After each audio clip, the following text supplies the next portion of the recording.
L'Amérique vient de donner son dernier ordre depuis la salle la plus importante de la planète. Pas son dernier ordre d'un quart de travail. Pas son dernier ordre avant une rotation. Le dernier ordre que le centre de commandement militaire le plus fortifié, le plus coûteux et le plus critique sur le plan opérationnel de toute l'histoire de la guerre américaine était capable d'émettre, avant que 557 missiles, arrivant simultanément depuis 5 directions, et en 4 vagues précisément séquencées, conçues par 7 années de mathématiques structurelles iraniennes, ne l'ensevelissent si profondément et si complètement que le silence qui a suivi n'a pas duré 60 secondes, ni 6 minutes, mais 85 secondes d'obscurité totale du commandement, sur 20 et une opération militaire américaine active, répartie dans 4 pays et 800 000 milles carrés d'espace aérien. 4,25 secondes. C'est le chiffre que l'Iran a passé 7 ans à tenter de fabriquer. 4,25 secondes de silence du commandement américain, 85 secondes pendant lesquelles la force militaire la plus puissante de l'histoire de la civilisation humaine menait des missions, gérait des menaces et prenait des décisions de vie ou de mort, sans voix, pour lui dire quoi faire ensuite. Vous serez très surpris lorsque vous comprendrez ce que l'Iran a accompli pendant ces 85 secondes, et encore plus surpris lorsque vous comprendrez ce que ces 4,25 secondes ont coûté à l'Iran de façon permanente. Parce que l'histoire des 557 missiles n'est pas une histoire sur ce qui a été détruit, c'est une histoire sur ce qui a été révélé, la capacité iranienne, la résilience américaine, le prix du pari militaire le plus sophistiqué que la République islamique ait jamais tenté. Et avant même de nous approcher des missiles, des mathématiques ou des 4,25 secondes elles-mêmes, je veux que vous gardiez une image humaine, parce que enfoui dans tout le langage technique, celui du séquençage des salves, des ogives pénétrantes et de l'architecture de commandement, il y a un moment si précis et si humain qu'il rend compréhensible tout le reste de cette histoire. Imaginez une Majur, 29 ans, 6 ans dans l'United States Air Force. Il est l'officier de veille subalterne à l'intérieur du Combined Air Operations Center, le centre combiné des opérations aériennes, à la base aérienne d'Al Udeid, au Qatar, à 2h47, heure locale. Le CAOC se trouve à 40 pieds sous terre. Les murs autour de lui sont faits de béton, armés conçus pour survivre à des munitions conventionnelles. La salle est éclairée par la lueur bleue de 53 écrans montrant l'image aérienne sur 100 000 milles carrés de territoire opérationnel. Il est en poste depuis 4 heures, il a géré 8 événements de routine, 2 écarts météorologiques et un déroutement d'urgence pour ravitaillement pendant ces 4 heures. C'est une nuit normale. Il remplit un journal de passation lorsque le système d'alerte de menace s'active. Il regarde l'écran, puis il regarde encore, parce que le nombre affiché est un nombre qu'il n'a vu que dans un seul contexte dans sa carrière. Dans le briefing classifié d'évaluation des menaces que tout le personnel du CAOC reçoit lors de sa qualification initiale, le briefing qui décrit à quoi ressemblerait une frappe iranienne à effort maximal contre l'installation. Le nombre sur son écran correspond à ce briefing. Il a 7 secondes avant que l'officier supérieur de service arrive à la console. Il utilise ces 7 secondes. C'est là que cette histoire commence. Alors, qu'est-ce que le Combined Air Operations Center? Et pourquoi l'Iran a-t-il passé 7 ans, avec une somme évaluée par le renseignement américain à 9,3 milliards de dollars, à construire 557 missiles spécifiquement conçus pour le détruire? La réponse ne commence pas dans une salle de guerre. Elle commence par le fait stratégique le plus important au sujet de la puissance militaire américaine, un fait qu'on ne vous a presque certainement jamais expliqué correctement. L'Amérique ne combat pas avec des armes, l'Amérique combat avec des décisions. Chaque F-10A8 qui largue une bombe, chaque destroyer qui tire un missile, chaque équipe d'opération spéciale qui traverse une frontière, chacune de ces actions est le résultat physique d'une décision prise par un être humain assis à une console dans une salle, devant un écran qui montre simultanément tout ce qui se passe dans l'enceinte du théâtre. Enlevez la salle et vous n'enlevez pas les armes. Les armes sont toujours là, les avions volent encore, mais ils volent sans coordination, sans données de menace actualisées, sans autorité de commandement, sans l'image de renseignement unique et cohérente qui transforme 40 moyens militaires individuellement capables en une seule force militaire, unifiée et écrasante. C'est cette architecture qui fait de la puissance militaire américaine ce qu'elle est. Et l'adresse physique de cette architecture pour tout le Moyen-Orient est un seul bâtiment. Le Combined Air Operations Center de la base aérienne d'Al-Udeid se trouve à 40 pieds sous terre dans le désert qatari, derrière des murs dont l'épaisseur exacte, et les spécifications de renforcement sont classifiées au-delà du niveau de ce script. Sa construction a coûté 110 millions de dollars. Il abrite 1400 personnes en car rotatif. Il est relié au monde extérieur par 10 à 7 voies de communication indépendantes, fibres durcies, liaisons satellites montantes, radio haute fréquence, et 4 systèmes redondants dont l'existence est classifiée. Il dispose de 3 systèmes d'alimentation électrique indépendants. Il possède de la nourriture et de l'eau pour 60 jours d'opération autonome. Ses concepteurs ont passé 4 ans à modéliser chaque scénario d'attaque crédible contre lui et à concevoir une installation capable de survivre à chacun d'eux. L'Iran l'a étudié pendant plus de 4 ans, l'Iran l'a étudié pendant 6 ans. Depuis le jour où il est devenu opérationnel en 2009, le Centre d'analyse et de simulation du corps des gardiens de la révolution islamique exécute des modèles autour d'une seule question précise: que faut-il pour détruire ce bâtiment ? La réponse a pris 7 ans à concevoir. 557 missiles séquencés depuis 5 vecteurs en 4 vagues, conçus non pas pour submerger les défenses ponctuelles du bâtiment, même s'ils le font aussi, mais pour résoudre le problème structurel précis qui consiste à dégrader séquentiellement l'architecture en béton armé, couche par couche, jusqu'à ce que les ogives pénétrantes finales disposent d'un chemin dégagé vers l'intérieur opérationnel. Ce n'est pas une attaque de missile. C'est de la physique appliquée, avec des ogives. Maintenant, comprenons précisément ce que signifie 557 missiles en termes d'ingénierie, parce que ce nombre n'est pas une exagération dramatique. C'est un calcul structurel, précis, et comprendre ce calcul est la seule façon de comprendre à la fois comment l'attaque a atteint ce qu'elle a atteint, et pourquoi, au final, elle a atteint beaucoup moins que ce que l'Iran avait prévu. Le CAOC présente 3 couches défensives à toute attaque entrante. La première couche est sa défense ponctuelle, les batteries Patriot PAC-3, les systèmes laser à haute énergie et les intercepteurs à courte portée qui défendent l'espace aérien d'Al-Udeid. La deuxième couche est sa profondeur, 40 pieds de terre et de béton entre la surface et le plancher opérationnel. La troisième couche est sa redondance. Les nœuds de commandement de secours distribués à Al-Dhafra, aux Émirats Arabes Unis, et l'installation CAOC de remplacement en Arabie Saoudite qui peut assumer les fonctions de commandement du CAOC si l'installation principale est perdue. Le paquet de 557 missiles de l'Iran a été conçu pour vaincre les 3 couches simultanément. Chaque couche exigeait une catégorie différente d'armes, arrivant dans une séquence différente et accomplissant une fonction structurelle différente. La première catégorie était la vague d'épuisement de l'engagement. 103 missiles balistiques Fateh 313, chacun portant une ogive explosive standard, ont été tirés dans les 90 premières secondes de l'attaque depuis les positions de lancement les plus éloignées, afin de s'assurer qu'ils arrivent les premiers et au rythme le plus élevé possible, forçant les batteries Patriot d'Al-Udeid à commencer immédiatement à consommer leurs chargeurs d'intercepteurs contre des menaces relativement moins prioritaires avant l'arrivée des vagues plus dangereuses. C'est la logique de saturation appliquée non pas pour submerger les défenses par la quantité seule, mais pour épuiser leur capacité avancée de munitions avant l'arrivée des armes pénétrantes critiques. La deuxième catégorie était la vague de préparation de surface, 141 missiles balistiques Zolfaghar à portée étendue, portant des ogives semi-perforantes de 750 kg, ont été ciblés sur les 12 mètres de terre compactés au-dessus du toit, en béton armé du CAOC. Leur fonction était l'excavation, des détonations séquentielles sur la zone de couverture de la surface du toit, retirant la surcharge de terre et exposant directement le béton à l'atmosphère. La logique structurelle est la même que celle qu'un ingénieur en démolition applique lorsqu'il prépare une structure en béton armée à un effondrement progressif.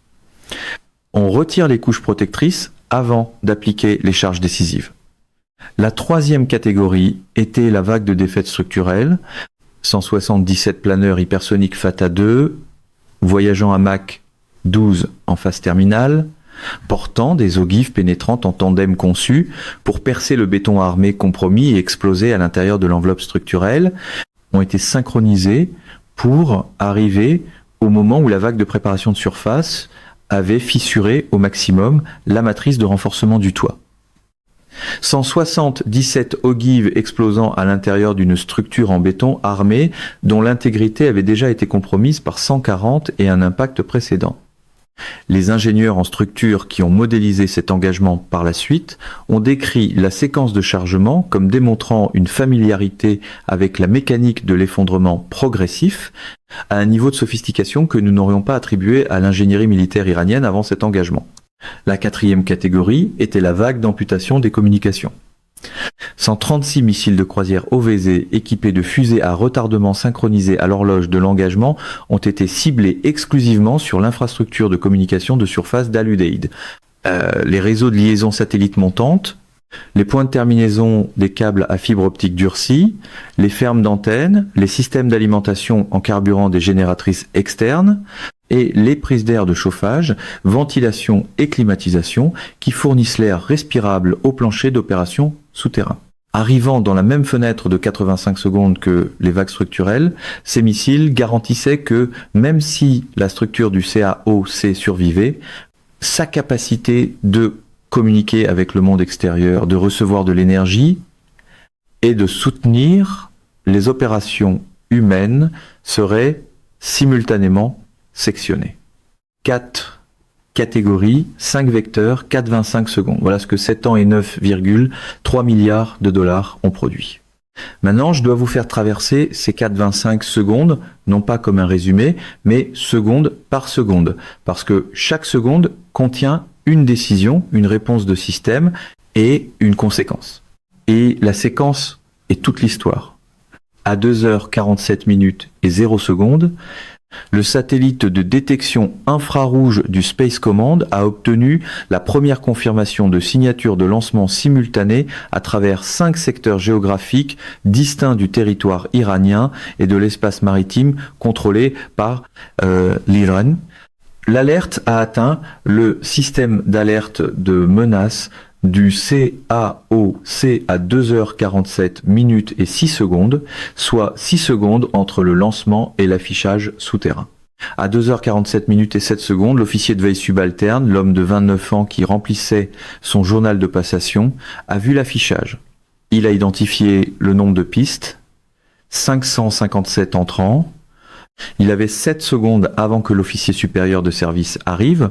Il a utilisé ces 7 secondes pour faire 3 choses dans l'ordre.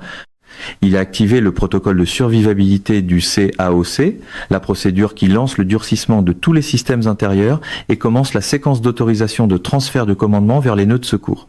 Il a transmis une alerte flash à toutes les missions actives dans le théâtre et il a tendu la main vers le combiné qui le relie directement au quartier de l'officier supérieur de service. Il n'a pas atteint le combiné avant que l'officier supérieur de service entre dans la pièce. L'officier supérieur de service, une colonelle avec 22 ans de service dans l'Air Force, vétérane de 3 déploiements de combat, une femme qui avait été briefée 4 fois dans sa carrière sur le scénario d'une frappe iranienne à effort maximal, a regardé l'affichage pendant 1 seconde. 1 seconde pour traiter 557 pistes entrantes, 5 vecteurs simultanés et un compte à rebours avant le premier impact indiquant 40 et 1 seconde. Elle a dit 4 mots à l'officier de veille subalterne. 4 mots qui ont déclenché le transfert de commandement, validé l'autorité et assuré que les 20 et une mission active dans les airs avaient tout ce qu'il leur fallait pour continuer à opérer sans la voix du CAOC, aussi longtemps que cette voix serait absente. 4 mots prononcés en 1 seconde, 40 secondes avant le premier impact.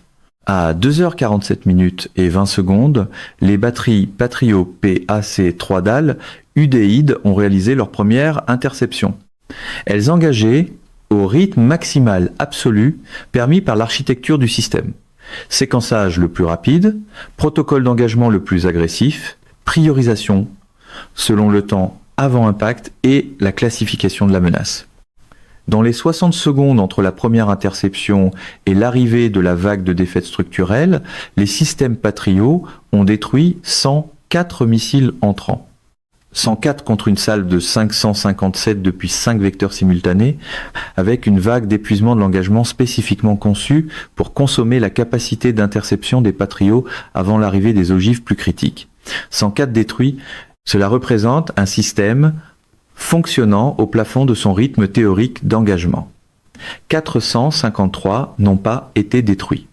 À 2h47 minutes et 51 secondes, 44 secondes après le début de l'engagement, la vague de préparation de surface a commencé à arriver au-dessus de la section du toit du CAOC.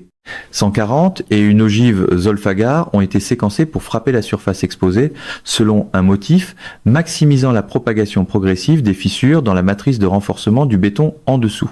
La terre au-dessus du CAOC a bougé.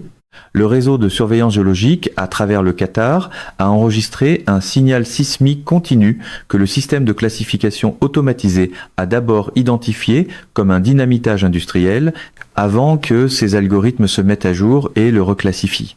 La couverture de terre au-dessus du CAOC, qui était de 12 mètres de sol compacté et d'agrégats au moment où l'attaque a commencé, était de 4 mètres lorsque la vague de préparation de surface s'est terminée. 8 mètres de surcharge protectrice retirée en 44 secondes par 140 et une détonation séquentielle. À 2h48 minutes et 4 secondes, 57 secondes après le début de l'engagement, la vague de défaite structurelle est arrivée. 177 planeurs hypersoniques Fata 2 à Mach 12 ont entraîné leurs ogives pénétrantes en tandem à travers le béton désormais compromis au-dessus du plancher opérationnel du CAOC. Les ogives n'ont pas explosé au contact, elles ont pénétré. À Mach 12, l'énergie cinétique du véhicule est suffisante pour entraîner l'ogive à travers du béton armé fissuré sans détonation de la charge primaire. Les ogives ont atteint l'enveloppe structurelle au-dessus du plancher d'opération du CAOC avant d'exploser 177 détonations internes sur une section de toit en béton de 40 mètres par 60 mètres en 9 secondes. À 2h48 minutes et 10 à 9 secondes, 72 secondes après le début de l'engagement, la vague d'amputation des communications a frappé l'infrastructure de surface d'Al-Udeid.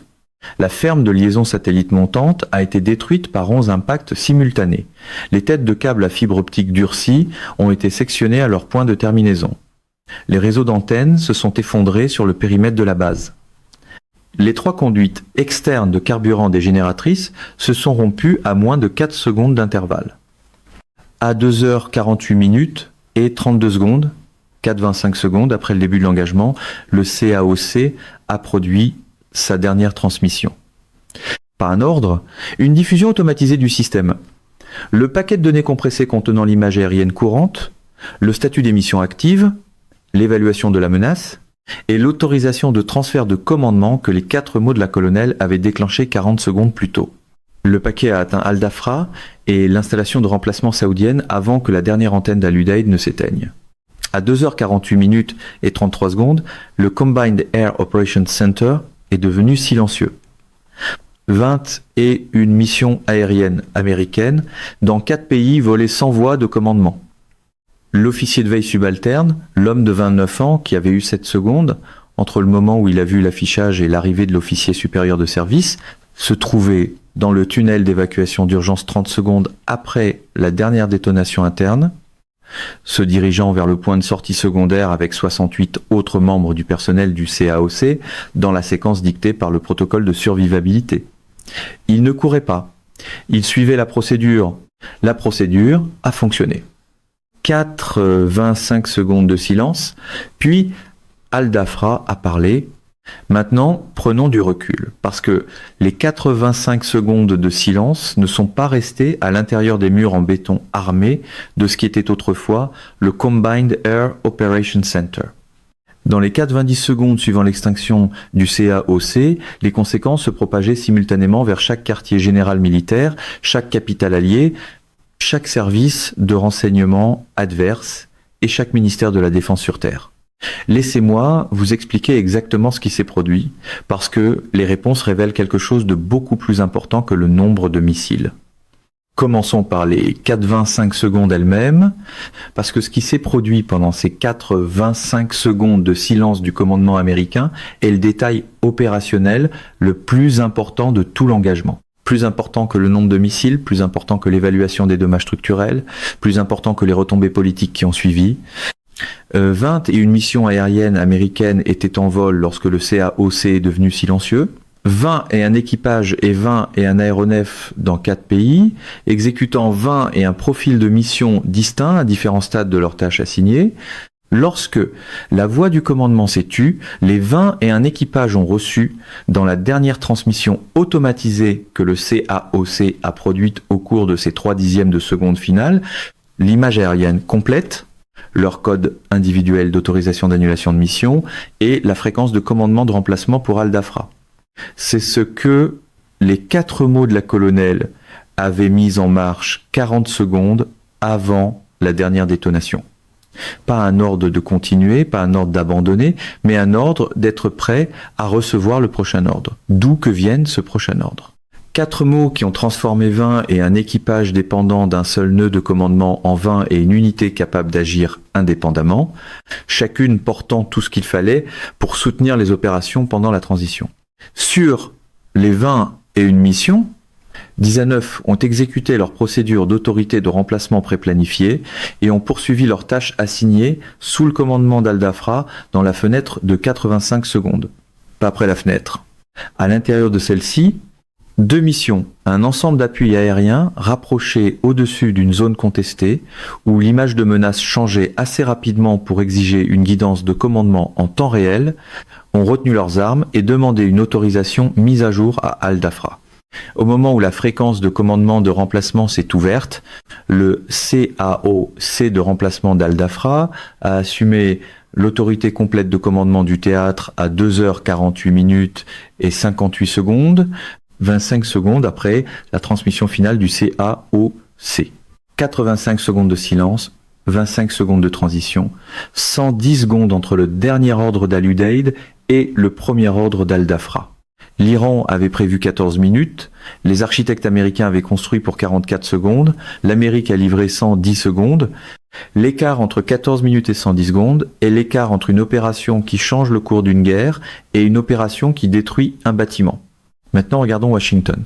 Parce que les dimensions politiques et stratégiques de la destruction du CAOC sont d'une autre nature que la perte de n'importe quel avion ou navire et les décisions prises au Conseil de sécurité nationale dans les 2 premières heures après l'attaque ont défini les paramètres de tout ce qui a suivi. La présidente a été briefée à 3h10, heure de Washington, 22 minutes après la fin de l'attaque. Le briefing a été livré personnellement par le président du comité des chefs d'état-major interarmés parce qu'il avait déterminé que ce briefing précis exigeait la présence de quelqu'un capable de répondre aux questions de suivi avec tout le poids du savoir opérationnel. Il a duré 6 minutes. Ces 3 points centraux ont été livrés dans cet ordre.